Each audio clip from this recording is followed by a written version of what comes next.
इधर जो दारुक है, श्री दारुक जी महाराज अपने रथ को लेकर के एक अंत में लेकर के चले। भगवान श्री कृष्ण का जाने का समय आ रहा है। इधर भागवत में 9 योगेश्वर संवाद है। इधर उद्धव जी महाराज बैराग की परीक्षा बतलाते। बैराग कितने प्रकार का होता है? बोले बैराग 3 प्रकार का होता है, मरकट बैराग, शमशान बैराग और सच्चा बैराग। मरकट बैराग उसे कहते हैं घर में यदि लड़ाई झगड़ा हुआ, मन में आ गया अब तुम बाबा जी बनेंगे, घर में लड़ाई हो गई, कुछ दिन बाबा जी बन गए, फिर एक सा हो गया, फिर घर में आ गए। जिस प्रकार से बंदल एक डाली से दूसरी डाली के ऊपर छलांग रहता है, उसी प्रकार से एक बैराग का नाम है मरकट बैराग। और एक बैराग होता है शमशान बैराग। जब व्यक्ति मर जाता है तो हम उसको संस्कार करने के लिए जाते हैं, तो मन में सोचते हैं संसार में कुछ नहीं है, सब मिथ्या है, कुछ जहाँ साथ में जाने वाला नहीं है, अब तो भजन ही एक साथ है। और जैसे शमशान से वापस आते तो फिर अपने अपने काम में लग जाते हैं। और एक बैराग है सच्चा बैराग, सच्चा त्याग कबीर का जो मन से दिया उतार। श्रोताओ, नवयोगेश्वरों के लिए इसके बाद में भागवत में कथा है, श्री दत्तात्रेय जी महाराज ने अपने जीवन में 24 प्रकार के गुरुओं को बनाया। गुरु 3 प्रकार के होते हैं। एक गुरु होता है दीक्षा गुरु, एक शिक्षा गुरु, एक पुरोहित गुरु। दीक्षा गुरु उसे बोलते हैं जो गुरु कान के ऊपर कपड़ा डाल करके वो हमारे कान में राम नाम मंत्र देता है, शिव नाम मंत्र देता है, गायत्री नाम मंत्र देता है, उसको दीक्षा गुरु बोलते हैं। जीवन में केवल एक ही बनता है। एक गुरु होता है पुरोहित गुरु। यदि हमारे आचार से नहीं बनती है तो दूसरे आचार से अपनी आचारी करवा सकते, पंडिताई करवा सकते, पूजन पाठ करवा सकते। और एक गुरु होता है शिक्षा गुरु। शिक्षा गुरु उसे बोलते हैं, शिक्षा गुरु जीवन में अनेक बना सकते। किसी से पढ़ना सीखो, किसी के साथ बैठना सीखो, किसी के साथ बोलना सीखो, उसको बोलते हैं शिक्षा गुरु। लेकिन जीवन में दीक्षा गुरु एक होता है।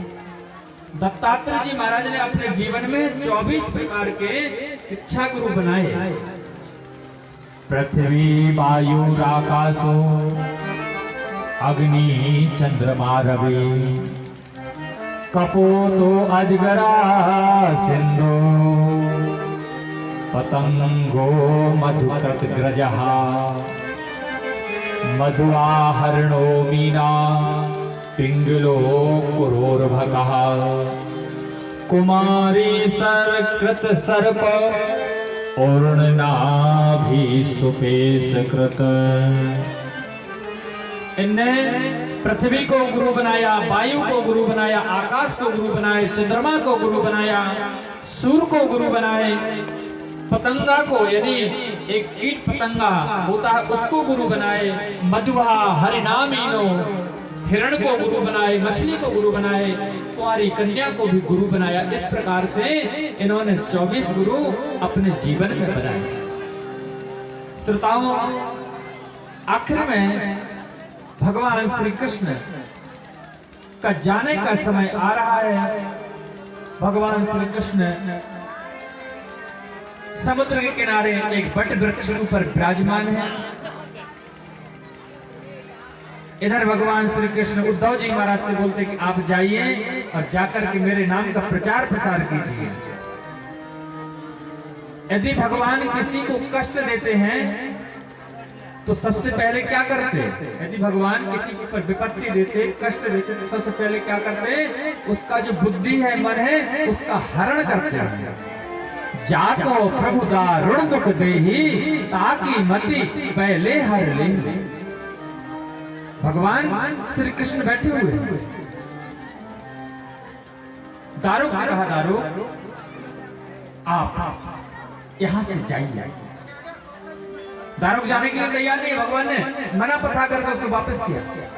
एक पेड़ के ऊपर, पीपल वृक्ष के ऊपर बैठे हैं, एक चरण के ऊपर चरण रख करके भगवान श्री कृष्ण के चरण में एक निशान है। जिस प्रकार से मोर पंख में निशान होता है, उसी प्रकार भगवान के चरण कमल में निशान है।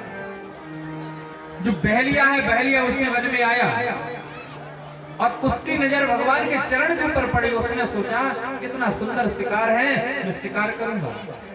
जो बाण के ऊपर वो मूसल का नोकता तार था उसको लगाए हुए सुनता हो, और जैसे ही बाण का संधान किए वो बाण आया और आकर के द्वारकाधीश के चरण में लगा। द्वारकाधीश जमीन के ऊपर गिर पड़े। जैसे जमीन के ऊपर गिरे वह पहली आया, देखा द्वारकाधीश एकदम घबरा गया, भयभीत हो गया। द्वारकाधीश मुझसे बहुत बड़ी भूल हो गई, गलती हो गई, अनजाने में मैंने एक काम किया, मुझे पता नहीं था कि आप मुझे कोई भी दंड दें, चाहे मृत्यु दंड दें या अन्यथा जो भी आपके मन में हो मुझे स्वीकार है। भगवान कृष्ण ने कहा, बहलिया इसमें चिंता करने की बात नहीं थी, आपका ऋण मेरे ऊपर था, वो आपने पूरा किया। जिस समय मैं राम अवतार में था और आप बाली थे, मैंने आपको छुप करके मारा था, वो बोझ मेरे ऊपर था। आज आपने छुप करके मुझे मार दिया है, आपका हमारा हिसाब किताब आज बराबर होगा। जाको प्रभु दारुण दुख देही, ताकि मति पहले हर लेही। भगवान श्री कृष्ण अपने परम धाम को प्रस्थान किए। इधर द्वारकावासी आपस में लड़ झगड़ रहे हैं, द्वारका समुद्र में लीन हो गई। श्री सुखदेव जी महाराज राजा परीक्षित को द्वादश स्कंद में बतलाते हैं। श्री परीक्षित जी महाराज ने सुखदेव जी से पूछा, भगवान आखिर मुझे कलयुग के बारे में बताओ, कलयुग में कौन सी खूबी है? सुखदेव जी ने कहा, कलयुग में जितना है, जितना भी कलयुग में है, कलयुग में सब अवगुण ही अवगुण है। यदि गुण है तो केवल एक गुण है। कलयुग केवल नाम आधारा, सुमर सुमर नर उतरहि पारा। कलयुग में केवल सब दुर्गुण ही दुर्गुण है, केवल एक ही सद्गुण है। जो व्यक्ति सतयुग द्वापर त्रेता में हजारों वर्ष तपस्या करने के बाद में फल की प्राप्ति करते थे, वो कलयुग में केवल 24 घंटे हरि नाम संकीर्तन करने में वही फल को प्राप्त कर लेते हैं। कलयुग केवल नाम आधारा, सुमर सुमर नर उतर ही पारा। सुनाओ, इसके बाद में मार्कंडेय मुनि ने प्रलय के बारे में सुना कि प्रलय किसे कहते हैं। प्रलय के बारे में बताएं, प्रलय 4 प्रकार के होते हैं। आसारे, संसारे, विषय कुलध्याः। प्रलय 4 प्रकार का होता है। जलमग्न प्रलय होता है, जलहीन प्रलय होता है, अग्नि प्रलय होता है, अग्निशमन प्रलय होता है। भगवान श्री कृष्ण ने प्रलय के बारे में मतलब मार्कंडेय मुनि ने कहा, भगवान मुझे प्रलय नहीं देखना, मुझे आपकी भक्ति चाहिए। भगवान श्री कृष्ण एक बट वृक्ष के ऊपर छोटे से बालक का रूप बना करके पड़े हैं, अपने दाएं चरण का अंगूठा अपने मुख में दे रहे हैं। करार विंदे न पदार विंदम, मुखार विंदे विनिवेशयन्तम। बटास पुत्रास फुटे शयानम, बालम मुकुंदम मनसा स्मरामि। मार्कंडेय मुनि ने वही चिंतन अपने नेत्रों में, अपने मन में अंदर बंद किए और उसी का ध्यान करते करते ध्यान मग्न हो गए। श्रोताओं, आखिर भागवत के 10 लक्षण है। 10 लक्षण उसे कहते हैं जिसका नाम है सर्ग, विसर्ग, स्थान, पोषण, उति, मनवंत कथा, ईशान कथा, मुक्ति, निरोध कथा और आश्रय। ये 10 प्रकार के भागवत जी के लक्षण हैं। श्रोताओं, भागवत जी का सारांश किसे कहते हैं? भागवत के प्रथम स्कंद में हमने पहले दिन में कथा को श्रवण किए हैं। श्री सुखदेव जी राजा परीक्षित के जन्म का प्रसंग है। कुंती स्तुति, भीष्म स्तुति, राजा परीक्षित की सभा में श्री सुखदेव जी महाराज का आगमन, एक प्रथम स्कंद की कथा में हम सब मिलकर के श्रवण किए। द्वितीय स्कंद की कथा में हमने श्रवण किया सद्यो मुक्ति, क्रम मुक्ति और ब्रह्मा के वर्णन चतुर्थ श्लोक की भागवत की कथा की व्याख्या हमने द्वितीय स्कंद में श्रवण की। तृतीय स्कंद में हम श्रवण किए विदुर मैत्रेय संवाद, कपिल देवहूति संवाद, हिरण्याक्ष वध आदि का वर्णन ये तीसरे स्कंद की कथा में श्रवण किए। चौथे स्कंद में हम श्रवण किए सती चरित्र, ध्रुव चरित्र, ध्रुव के वंश का वर्णन निरूपण हमने चतुर्थ स्कंद में श्रवण किया। पंचम स्कंद की कथा में श्रवण किए प्रियव्रत चरित्र, अग्निर चरित्र, जड़भरत चरित्र, नाभि चरित्र, राहुगढ़ संवाद, भूगोल खगोल का वर्णन और 28 प्रकार की नरकों की कथा ये हमने पंचम स्कंद में श्रवण की। छठम स्कंद में हम श्रवण किए सर्वप्रथम अजामिलोपाख्यान, गुरु हत्या का परिणाम, मरुद गणों की उत्पत्ति की कथा ये षष्ठम स्कंद में है। सप्तम स्कंद में हम श्रवण किए पहला चरित्र भगवान नरसिंह देव की कथा, ये सातवें स्कंद में श्रवण किए। अष्टम स्कंद की कथा है गजेंद्रोपाख्यान, समुद्र मंथन, वामन देव चरित्र और मत्स्य भगवान की कथा, ये आठवें स्कंद में श्रवण किए। नौवें स्कंद की कथा में हम श्रवण किए सूर्यवंश, श्री राम कथा, चंद्रवंश, संक्षेप श्री कृष्ण कथा, ये नौवें स्कंद में श्रवण किए। दसम स्कंद की कथा में हम श्रवण किए श्री कृष्ण लीला विस्तार से, गोकुल लीला, वृंदावन लीला, मथुरा लीला, द्वारका लीला का विस्तार से हमने वर्णन श्रवण किए।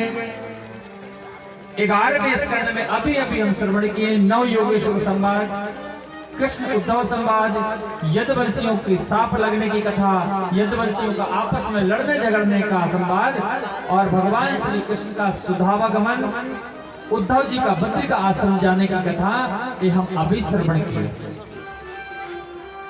द्वादश स्कंद की कथा में हम श्रवण किए 12वें स्कंद में। 12वें स्कंद में कलयुग के गुणों और अवगुणों के बारे में, कलयुग की महिमा का, उसके बाद भगवान श्री सुखदेव जी महाराज राजा परीक्षित को अंतिम उपदेश देते हैं। कहा राजन अब तक्षक आने वाला है, तो अब आप भी बताओ, मैं इतने दिन से कथा सुना रहा हूं, आपके मन में यदि कोई और प्रश्न तो आप पूछ सकते हैं। राजा परीक्षित ने कहा भगवान अब मेरे मन में कोई पूछने की जिज्ञासा नहीं, अभिलाषा नहीं है। तो सुखदेव जी ने कहा अब मैं पूछना चाहता हूं और आप उत्तर दो। सुखदेव जी परीक्षित से पूछते हैं परीक्षित मुझे ये बताओ अब तक्षक आने वाला है, तुम्हारी मृत्यु होगी, आप क्या करेंगे? राजा परीक्षित ने कहा भगवान मृत्यु किसकी होगी? जो आत्मा है, अजर है, अमर है, अविनाशी का स्वरूप है, अस्त्र शस्त्र से काटा नहीं जाता है, अग्नि में जलाया नहीं जा सकता है, पानी में गलाई नहीं सकती, इस प्रकार से आत्मा है। जिस प्रकार से व्यक्ति का एक कपड़ा पुराना हो जाता है, फट जाता है, मैला हो जाता है, व्यक्ति उसको त्याग करके छोड़ करके और नया वस्त्र धारण कर लेता है, इसी प्रकार से आत्मा है एक शरीर को छोड़ करके और दूसरे शरीर को धारण कर लेता है। श्रोताओ इधर तक्षक आ रहा है, सुखदेव जी महाराज वन में गए, तपस्या में लीन हो गए। जैसे तक्षक आ रहा था तो एक ब्राह्मण को पता पड़ा, ब्राह्मण ने क्या किया, राजा परीक्षित को बचाने के लिए आ रहा है। रास्ते में तक्षक और ब्राह्मण की मित्रता हुई। ब्राह्मण ने पूछा तुम कहां जा रहे हो? बोले मैं तक्षक हूं और मैं जा रहा हूं राजा परीक्षित को लेने के लिए। ब्राह्मण ने कहा आप नहीं ला सकते, मैं भी जा रहा हूं तो बचाने के लिए। दोनों का संवाद हुआ, परीक्षण हुआ। तक्षक ने एक पेड़ में अपना मुख मारा, वो पेड़ पूरा सूख गया। ब्राह्मण ने जल लिया हाथ में, अभिमंत्रित किए और जैसे जल का छींटा उस पेड़ में दिया, फिर हरा भरा हो गया। तक्षक सोच गया इस ब्राह्मण के सामने मैं कुछ नहीं कर सकता। उसी समय क्या किए, तो तक्षक गया, जाकर के रूप बंद करके रास्ते में एक लकड़ी का रूप बना करके पड़ गया, सुंदर लकड़ी का, और छड़ी का रूप बना करके पड़ा है। ब्राह्मण गए, गर्मियों का दिन था, छड़ी को देख करके उसको हाथ में उठा लिया। चलते जा रहे हैं, रास्ते में पसीना आया, पीठ खुजलाई तो हाथ तो जा नहीं रहा था, उस लकड़ी रूपी तक्षक को लिए अपनी पीठ को जैसे खुजलाने लगे।